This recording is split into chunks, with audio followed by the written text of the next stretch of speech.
Good morning, सुप्रभात. तर आज आहे आपला गावखडीमधला दुसरा दिवस. आज मंगळवार आहे.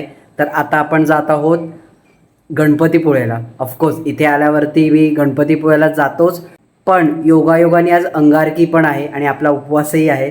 तर म्हटलं चला आज जाऊया, मस्तपैकी योग आलेला आहे. तर गणपती बाप्पाचं दर्शन घेऊया. तिकडे किती लाईन असेल हा थोडा मला क्वेश्चन आहे, कारण मुंबईला तर तुम्हाला माहिती आहे सिद्धिविनायकला किती गर्दी असते. इकडचा सिनेरिओ मला माहीत नाही आहे, तर आता जाऊनच कळेल.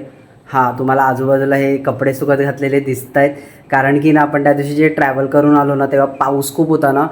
पावसामध्ये ना बॅग भिजली आणि बॅगमधले हे कपडेसुद्धा भिजलेले थोडेफार, म्हणून हे सुकत घातलेले आहेत. ओके, बाहेर पाऊस आहे, काल रात्रीपासून पाऊस आहे आणि आता थोडासा थांबला आहे.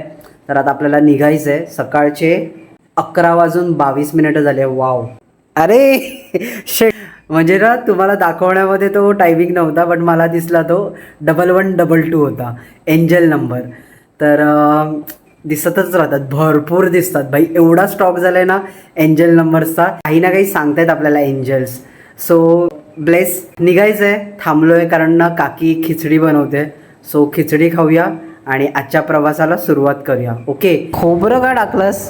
खोबरं घालायची असतं, मस्त लागते खोबरं. खाऊन बघ, चमचा खाऊन बघ.